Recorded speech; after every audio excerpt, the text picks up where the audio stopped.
Headline के प्रायोजक है BMH के मसाले, अच्छी सेहत के लिए जरूर, जो है स्वाद में भरपूर। सीतामढ़ी में बीजेपी की जनसभा में सोशल डिस्टेंसिंग का उड़ा माहौल। देवेंद्र फडणवीस ने जनसभा को किया संबोधित। भाजपा के राष्ट्रीय अध्यक्ष JP नड्डा ने सभा को किया संबोधित। एक बार फिर से बिहार में सरकार बनाने का किया दावा। अरवल में नित्यानंद राय ने चुनावी सभा को किया संबोधित। कहा, पति पत्नी की सरकार ने बिहार को रसातल में धकेला। नमस्कार, मैं हूं आपके साथ प्रीति और आप देख रहे हैं बिहार न्यूज। सीतामढ़ी में बीजेपी के जनसभा में चुनाव आयोग के निर्देश की धज्जियां उड़ती दिखाई दी। स्वास्थ्य मंत्री मंगल पांडे के जनसभा में सोशल डिस्टेंसिंग का न सिर्फ मखौल उड़ा, बल्कि लोगों ने कोविड-19 को लेकर चुनाव आयोग के द्वारा बनाए गए सभी निर्देशों का खुल्लम खुल्ला मजाक बनाया। बता दें कि सीतामढ़ी के डुमरा हवाई फील्ड में बीजेपी प्रत्याशी के समर्थन में स्वास्थ्य मंत्री मंगल पांडे और बिहार बीजेपी के चुनाव प्रभारी और महाराष्ट्र के पूर्व CM देवेंद्र फडणवीस ने जनसभा को संबोधित किया। लोग उससे ठीक हो रहे हैं। आज मुंह पर नेता प्रतिपक्ष के मुंह पर कहीं से कोरोना नहीं सुनते होंगे आप लोग। 1.5 महीना से एक बयान नहीं आया उनका कोरोना पर कि कोरोना की क्या हालत है। मैं नेता प्रतिपक्ष को बताना चाहता हूं कि मुख्यमंत्री और उप मुख्यमंत्री के नेतृत्व में हम सब लोगों ने इस बिहार के अंदर कोरोना पर विजय पाने का जो संकल्प लिया था, आज उस मुकाम पे पहुंच के हम सब लोग दिखा रहे हैं। और बिहार में राजद का टिकट अगर चाहिए तो राजद के नेता के नाम से आपकी जमीन लिखनी पड़ती है, राजद के नेता के नाम से आपका बंगला लिखना पड़ता है, राजद के नेता के नाम से आपकी प्रॉपर्टी लिखनी पड़ती है। अगर बिहार के अंदर कांग्रेस का टिकट चाहिए तो देख लीजिए, कांग्रेस के कुछ लोग अभी भी अनशन पर बैठे हैं। कहते हैं जो कांग्रेस के नेता है उन्होंने टिकट बेच दिया, तो टिकट बेचने का काम वहां चलता है। भारतीय जनता पार्टी के राष्ट्रीय अध्यक्ष JP नड्डा बिक्रमगंज पहुंचे। उन्होंने काराकाट विधानसभा क्षेत्र के भाजपा प्रत्याशी राजेश्वर राज के लिए वोट मांगा। बिक्रमगंज के राजकीय इंटर कॉलेज के मैदान में आयोजित चुनावी सभा में उन्होंने हुंकार भरी। वहीं उनके साथ भाजपा के प्रदेश अध्यक्ष डॉक्टर संजय जायसवाल भी मौजूद रहे। चुनावी सभा को संबोधित करते हुए JP नड्डा ने कहा कि बिहार में जनता फिर से NDA की सरकार बनाने जा रही है। आजकल जो RJD वाले नया नक्शा लेकर के आए हैं और आजकल वो विकास की बात करने लगे हैं, उनको धन्यवाद देना चाहिए कि मोदी जी ने उनको भी विकास समझा दिया। उनको भी समझ में आ गया कि विकास बिहार की आकांक्षा। रोए के अलावा कोई काम ना करे, ये समझे के जरूरत बा, ये ध्यान देवे के जरूरत बा। ये लड़ाई खाली राजेश्वर राज के नहीं है, ये लड़ाई बिहार के भविष्य के बा कि ए तरह के पार्टी के अगर उदय हुई। अरवल विधानसभा क्षेत्र के NDA प्रत्याशी के समर्थन में भारत सरकार के गृह राज्य मंत्री नित्यानंद राय ने चुनावी सभा को संबोधित करते हुए कहा कि 15 वर्षों के पति पत्नी की सरकार ने बिहार को रसातल में पहुंचाया। जब बिहार में NDA की सरकार बनी तो न्याय के साथ विकास हुआ। उन्होंने कहा कि NDA की सरकार में लाखों लोगों को रोजगार मिला है। यह गरीब का बेटा भारत का प्रधानमंत्री आदरणीय नरेंद्र मोदी जी से कोई सीखे। मोकामाडाल क्षेत्र में अभी तक जल जमाव कायम रहने से नाराज हजारों किसानों का बेमियादी धरना कार्यक्रम शुरू हो गया है। मरांची फसल सुरक्षा समिति के तत्वाधान में मरांची हाई स्कूल में आयोजित इस महाधरना कार्यक्रम में मोकामा, लखनचंद, औटा, मरांची, बढ़ैया समेत कई इलाकों के हजारों किसानों ने सरकार विरोधी नारेबाजी करते हुए धरना कार्यक्रम का आगाज किया। बता दें कि किसानों ने तत्काल जल निकासी नहीं होने पर वोट बहिष्कार का भी निर्णय लिया है।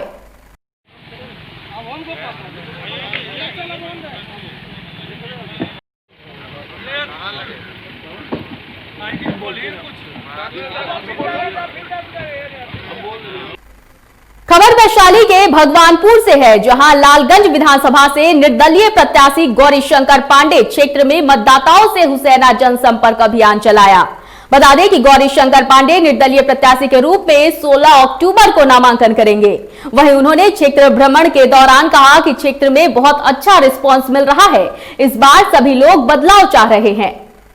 लोगों का क्या ये क्षेत्र में बहुत अच्छा रिस्पांस मिल रहा है और सभी लोग बदलाव चाह रहे हैं और चाह रहे हैं कि इस बार जो प्रतिनिधि हो वो युवा हो और उनके सुख दुख में साथ रहने वाला हो और लालगंज को विकास के पथ पर आगे ले जाने वाला हो। तो नॉमिनेशन आपका कब है? मेरा नामांकन कल 16 तारीख को है। विधानसभा चुनाव की परवान चढ़ती तपिश के बीच बिहार बीजेपी ने भी तेजस्वी यादव पर सियासी हमला बोला है। पार्टी के प्रदेश प्रवक्ता डॉक्टर रामसागर सिंह ने कहा कि बिहार को अधोगति की अंधेरी सुरंग में पहुंचाने वाले लालू राबड़ी का बेटा तेजस्वी यादव जनता को फिर से सब्जबाग दिखा रहा है। पटना से लखीसराय जाने के क्रम में मोकामा में मीडिया से मुखातिब भाजपा प्रवक्ता ने कहा कि पीएम मोदी और सीएम नीतीश कुमार की जुगलबंदी से बिहार का चतुर्दिक विकास हुआ है। बिहार में चुनाव परवान चढ़ चुका है और अपना अपना गोल सब गोलबंदी कर चुके हैं। बिहार में जो आरजेडी और माले का, एक तरफ आरजेडी का जो अपराधियों को संरक्षण देने वाली पार्टी के रूप में आगे आई है और दूसरे तरफ माले से उसका जो गठबंधन है वो उग्रवादियों को समर्थन देने वाली पार्टी है। पूरे बिहार की जनता भयभीत है इन दोनों के गठबंधन से। लालगंज विधानसभा के बीजेपी प्रत्याशी संजय सिंह ने क्षेत्र भ्रमण के दौरान कहा कि लालगंज अपराधग्रस्त क्षेत्र रहा है, इसे वो समाप्त कर देंगे। उन्होंने कहा कि वो वहां से जाति, धर्म और बाहुबल को भी समाप्त करेंगे। लालगंज और भगवानपुर प्रखंड में कई सारी लघु उद्योग लगाए जाएंगे। छात्राओं के लिए डिग्री महाविद्यालय के साथ साथ हॉस्टल की भी व्यवस्था कराई जाएगी। जब भी कोई इंटरव्यू हमसे लिया गया, कभी बात की गई, कोई लोग पूछता है तो कहता है बाहुबलियों से कैसे लड़िएगा, इन धर्मबलियों से कैसे लड़िएगा। इसका मतलब है कि एक परसेप्शन बना हुआ है, एक धारणा बनी हुई है कि यहाँ बाहुबली लोग लड़ रहे हैं, यहाँ धनबली लोग लड़ रहे हैं। तो हमने कहा इसीलिए कि धनबली और बाहुबली को मैं जनबली हूँ, मैं जनबली परास्त करके दिखाऊंगा। धन और बाहुबल नहीं चलेगा। मधुबनी के मधुवापुर प्रखंड के भौगाछी टोल में दबंगों द्वारा पीसीसी सड़क को काटने का मामला प्रकाश में आया है, जिसके कारण आवागमन अवरुद्ध हो गया है। धौस नदी के किनारे से मिट्टी काटने से रोकने के कारण दबंगों ने दबंगई दिखाया है। दबंगों ने सड़क को काटने के अलावे 2 स्थानों पर बांस बल्ला से भी सड़क को घेर दिया है। इस संबंध में ग्रामीणों ने थाने में आवेदन देकर जांच और कार्रवाई की गुहार लगाई है।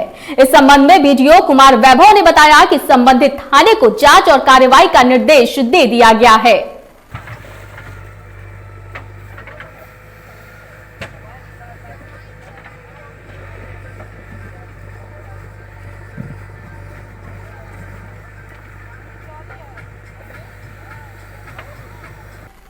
बात करें भागलपुर की तो 154 पीरपैंती विधानसभा क्षेत्र से भाजपा से टिकट नहीं मिलने पर नाराज चल रहे पूर्व विधायक अमन पासवान ने निर्दलीय पर्चा भरा, जिसमें काफी संख्या में पीरपैंती विधानसभा के ग्रामीण मौजूद रहे। कैंपस परिसर में ही जमकर नारेबाजी हुई और सोशल डिस्टेंसिंग की भी जमकर धज्जियां उड़ाई गई। मौके पर अमन कुमार ने कहा कि उन्हें पूर्ण विश्वास था कि उन्हें टिकट मिलेगा, क्योंकि वो हारे हुए विधायक नहीं थे, लेकिन भाजपा ने उनका टिकट काट दिया।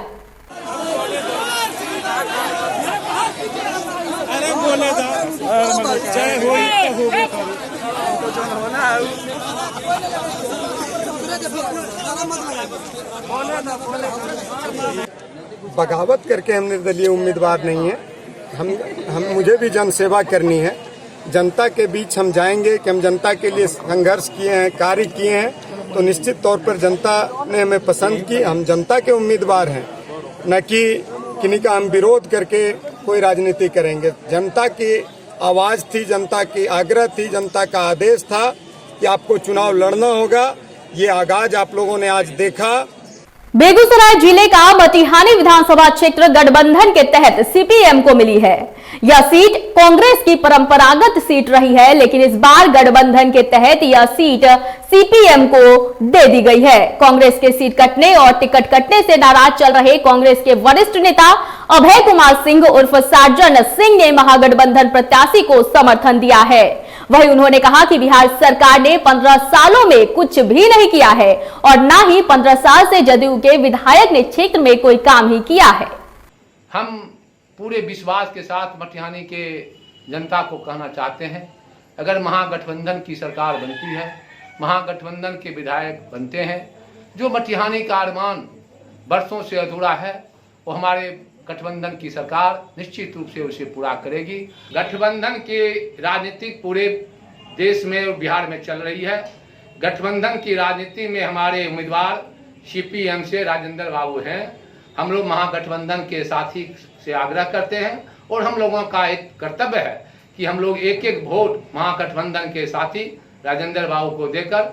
मुजफ्फरपुर जिले के मीनापुर विधानसभा सीट से पीडीए गठबंधन से आजाद समाज पार्टी के उम्मीदवार तमन्ना हाशमी ने सब्जियों से सजे रिक्शे पर बैठकर नामांकन करने मुजफ्फरपुर कलेक्ट्रेट परिसर पहुंचे। वहीं पत्रकारों से वार्तालाप करते हुए कहा कि मीनापुर विधानसभा किसानों का क्षेत्र है, अगर उन्हें वोट कर जनता चुनती है तो वो सब्जियों का मीनापुर विधानसभा को हब बनाएंगे। मीनापुर से आए हैं, देखिए मीनापुर में सब किसान है, मैं किसान का बेटा हूं और मीनापुर के किसानों की हाल बदहाल है। वहां विकास के नाम पे किसानों को ठगा गया है। अगर मीनापुर की जनता मुझे चुनने का काम करती है तो मैं किसान जो है सब्जी का हब मीनापुर का बना दूंगा। मीनापुर। इस वक्त की खबरों में फिलहाल इतना ही। मुझे दीजिए इजाजत, लेकिन देखते रहिए बिहार न्यूज। नमस्कार।